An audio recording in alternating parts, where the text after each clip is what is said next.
How do you go at attacking those problems without the alienation factor?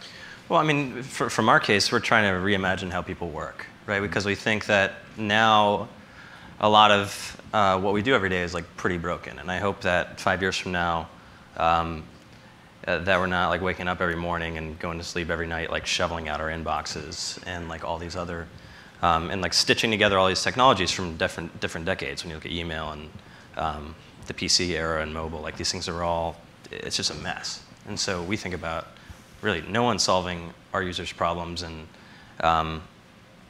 we think that there's a big opportunity to make all this simpler. Doesn't Google Drive solve those problems? Well, I think, you know, if something like Gmail is sort of constricted or is basically limited to what email in general does, right? And I think Google Docs started out as kind of porting Office to the web. And I think, you know, what we're seeing with tools like Slack and a bunch of others is that if you were sort of start with a blank piece of paper, you'd make some different decisions, or you'd create some different kinds of tools. So on the Slack side, you're basically starting from the communications platform rather than the storage and sharing platform.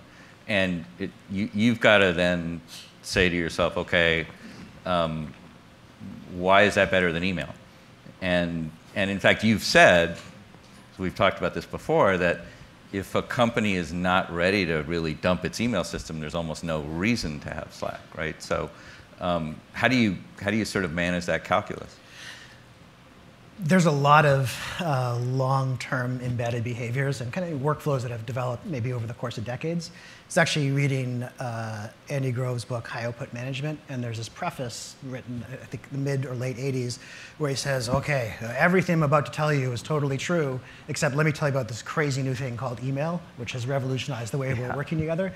And I definitely don't believe that there's, you know, a change that began in, say, 1985 with the electronification of communications in American offices, and that terminates, you know, 30 years later in Slack. This is a 100-year or multi-100-year arc, and we will pick up some people now, and we will pick up some people 5 years from now, and we will pick up other people 10 or 20 or 30 years from now.